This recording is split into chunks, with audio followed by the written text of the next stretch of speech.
Friends, आज हम बात करेंगे कि जो मरीज़ डायलिसिस पर हैं, मेंटेनेंस डायलिसिस पर पेशेंट्स सीकेडी स्टेज 5 के बाद आ गए हैं या एंड स्टेज रीनल डिसीज़ के बाद डायलिसिस पर आ गए हैं, उन्हें हमें कौन कौन सी वैक्सीन्स देनी चाहिए।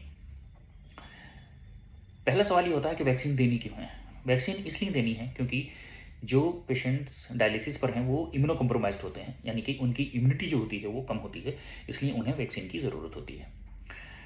अब इसमें जो सबसे इंपॉर्टेंट वैक्सीन है, हम केवल उनकी बात करेंगे। वैसे तो और भी बहुत सारी वैक्सीन हैं जो देनी चाहिए, बट जो कॉमनली हमें देनी होती हैं वैक्सीन, जो कि 3 इंपॉर्टेंट वैक्सीन हैं जो हमें देना ज़रूरी होता है उन मरीजों को जो डायलिसिस पर हैं।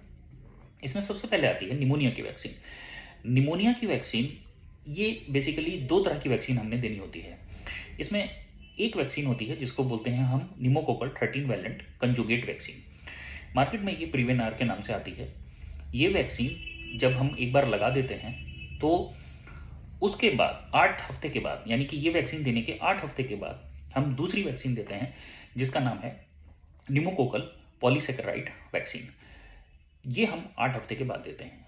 जब ये 2 वैक्सीन का कोर्स पूरा हो जाता है तो हम फिर जो है 3 से 4 साल के बाद ही ये वैक्सीन का कोर्स रिपीट करते हैं निमोनिया के लिए।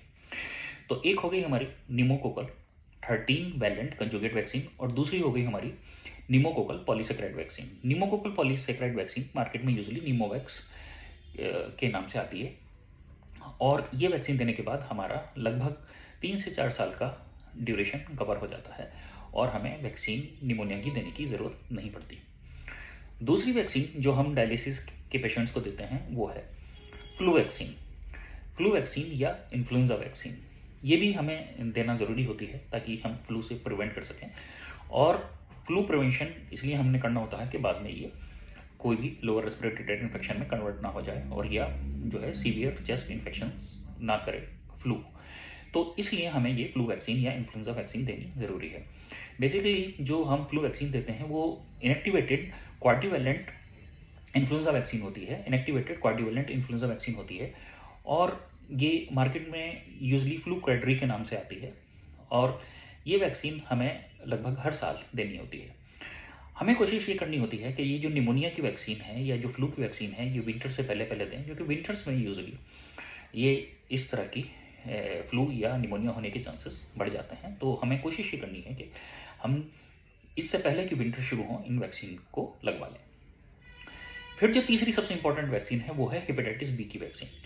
हेपेटाइटिस बी की वैक्सीन यूजली ये सभी को मालूम है और वो सभी पेशेंट्स जो डायलिसिस पे आ जाते हैं, हम सबसे पहला काम यही करते हैं कि उसे हेपेटाइटिस बी के लिए जो है वो कवर करें, उन्हें प्रोटेक्ट करें। इसमें जो वैक्सीन आती है वो यूजली उसका कोर्स कुछ इस तरीके से होता है, जैसे कि हमने उसका फर्स्ट डोज आज लगवाया है तो फिर उसके 1 महीने बाद हमने दूसरा डोज लगवाना होता है, फिर आज से 2 महीने बाद हमने जो है वो दूसरा डोज लगवाना होता है, फिर आज से 6 महीने बाद हमने तीसरा डोज लगवाना होता है और फिर हमें जो नेक्स्ट बूस्टर डोज की ज़रूरत होती है वो करीब 3 या 4 साल के बाद पड़ती है। तो इस तरीके से ये हेपेटाइटिस बी हमने वैक्सीन लेनी होती है और ये वैक्सीन यूजली कई सारे नामों से मार्केट में अवेलेबल है। तो ये 3 इंपॉर्टेंट डिसीजेज हैं, जैसे कि इन्फ्लुएंजा फ्लू वैक्सीन या फिर निमोनिया के लिए वैक्सीन निमोकोकल वैक्सीन और हेपेटाइटिस बी के लिए वैक्सीन। ये 3 डिसीजेज तो हमें कवर करना बहुत ज़रूरी है, बहुत इंपॉर्टेंट है वो पेशेंट जो कि ऑलरेडी डायलिसिस पर है, मेंटेनेंस हीमोडायलिसिस पर है।